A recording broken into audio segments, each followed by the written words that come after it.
Welcome back to VaeciaReads. I'm Vacia. It's nice to meet you. If you're new to the channel, please like or subscribe to stay updated on all our latest videos. We have a couple of stories for you today. The first tale is Opie asking for advice about a guitar he bought from a man who wants to buy it back. The second story is about a man being pestered by his fiancee to sell his property. Why? Are you curious? I am. Let's get started. Am I the jerk for buying a $50,000 guitar for $4,000 and refusing to sell it back when the buyer found out the real value? This happened a while back. My wife and I still talk about it once in a while.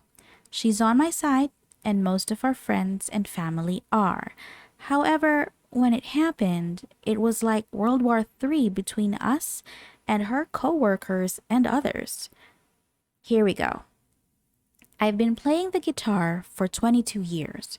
I know guitar values and whatnot very well. I'm very into the guitar market.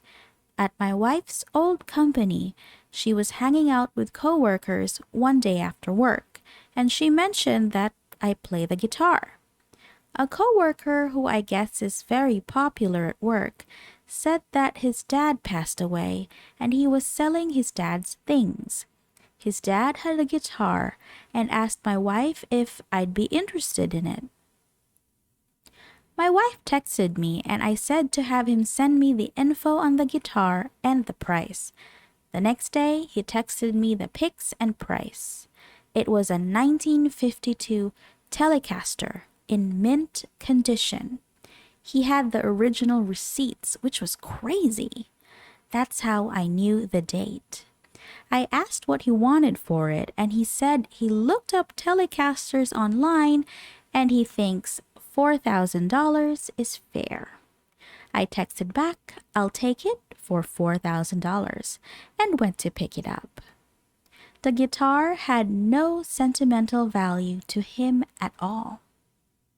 Here's the issue at hand. The guitar was, or is, worth approximately $50,000, depending on the buyer, and I knew it.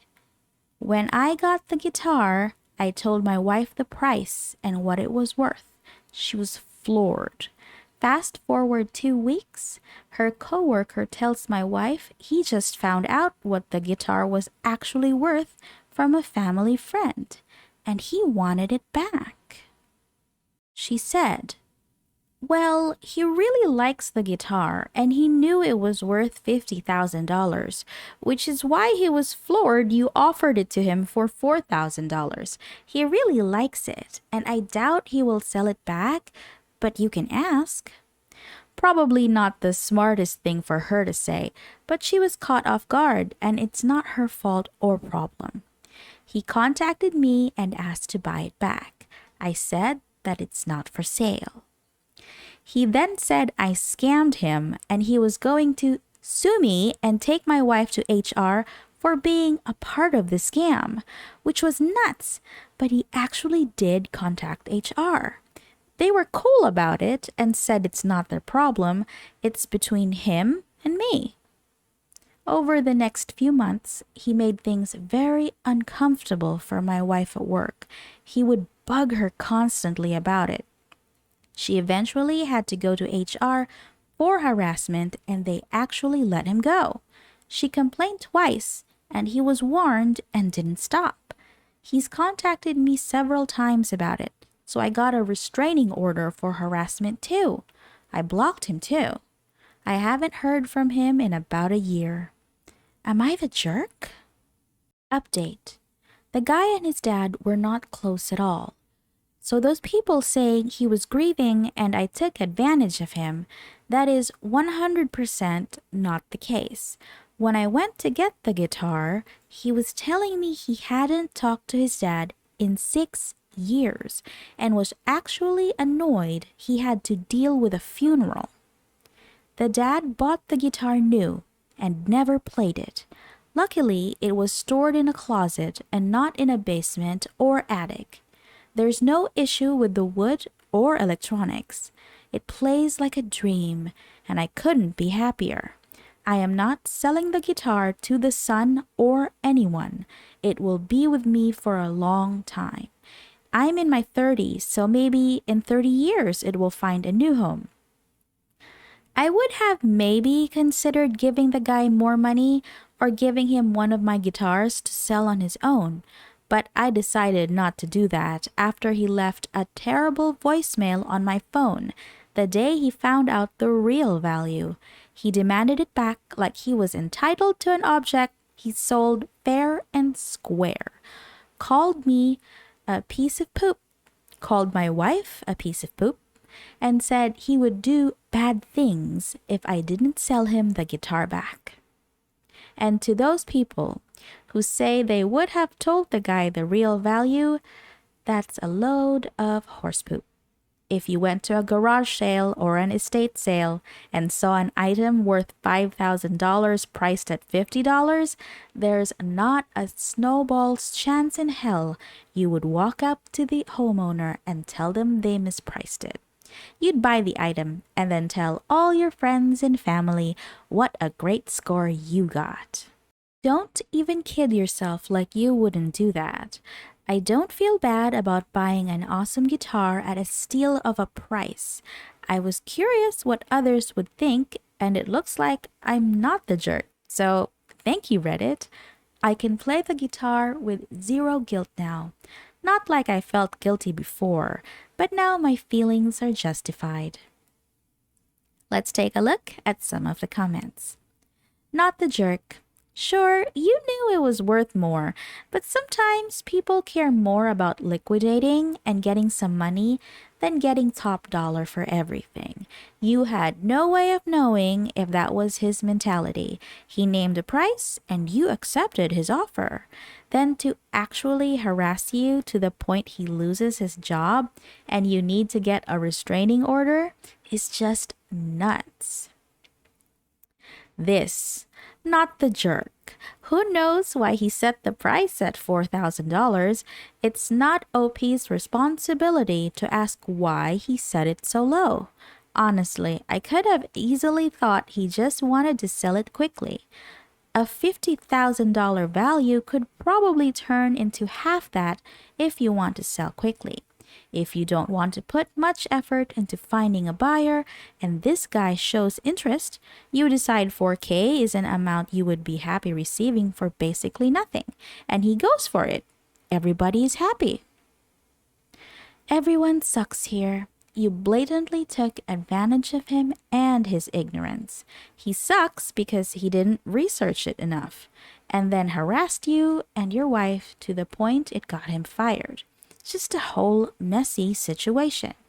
I don't think you should sell it back to him. You paid a price he gave you. Bad on him. You just seriously took advantage of him. Bad on you. You're the jerk. I can't believe how many votes on here for the opposite. This guy sold his late dad's possession in good faith, and you took advantage. This isn't even a random person, a colleague, and assume some kind of friend? For everyone going on about how the guy should have researched properly, if he doesn't know anything about guitars, he probably had no way of knowing what he was looking for. What a crappy thing to do. You should have told him what it was worth. Okay. Time for our next story. Am I the jerk for refusing to sell my rental properties at my fiance's request? 2 years ago, I, 36 male, proposed to my fiance, 30 female, and our wedding is going to be this coming summer. When we met, we both owned properties. She owned a pretty typical luxury townhouse, and I owned 2 properties in the inner city. We both agreed that when it was time to cohabitate, we'd live in her condo. I own an old 2-up, 2-down duplex in a neighborhood that's right up against an old industrial area, which I was living in until we moved together. On the next block, I also own a 4,000 square foot concrete block industrial building. I got them as part of a screaming package deal about 12 years ago when you couldn't give property away in that neighborhood. I now rent the duplex to a couple of Hispanic families, and God, I hope they never leave me. Best renters ever. And I rent half of the factory building to a guy who does HVAC and the other half to some microbrewery hipsters. The powers of gentrification have been at work in this neighborhood for about half the time I've owned these places, and I'm making a lot of money on these rentals. I could lose my job tomorrow and not even blink. My fiancé does not see it this way. Ever since we moved in together, she's been pestering me to sell the places. It's been ramping up the closer we get to the wedding. I keep telling her that as long as I own these places, it's practically a guaranteed third source of income and would be invaluable if either of us hit a rough patch job-wise. She doesn't see it that way, though. All she sees is a potential big pile of liquid cash that can go towards the wedding, honeymoon, and upgrades to the living situation after. We had the biggest blow up yet about it last Saturday, and I kind of lost it. I'm a saver and she's a spender. I said that to her in far less pleasant terms and also mentioned the amount of credit card debt she has. And since then, things have been pretty frosty. Am I the jerk for refusing to sell my second income? Let's look at the comments. Is he? Not the jerk. And I'm letting you know now, a wedding will not stop the two of you from fighting over finances. It sounds like you both handle money very differently, and she also seems as though she's eyeballing your cash as a way of supporting her lifestyle. If I were you, I'd sort this out before getting married. Ooh, wise words. Not the jerk. As a female, I want you to really take a look at the differences in your relationship. When I was in pre-marriage counseling, the therapist said, the problems and fights you have now are going to be the problems and fights you have in the future. Whatever it is, money, sex, family, those problems don't go away with marriage. You're both so different with money, you're always going to fight about it. Furthermore, the fact that you bought low and are making money and she doesn't see that as a good thing tells me she isn't smart. Like, this is some common sense stuff. Think long and hard about marrying her, dude. All right. Well, this last story is thought-provoking, I think. Ladies and gents, be very careful of choosing who to settle down with. You need to at least be on the same page to avoid future problems. Well, that's just me. That's it for today's episode. In my opinion, both OPs are not the jerks here. But of course, that's just me. What do you all think? Please comment down below. And if you have a similar story to share, please do so. Thanks so much for listening. We try our best to upload once a day, so I hope to see you again tomorrow. Please check out our earlier videos as well. I'll see you soon. Bye!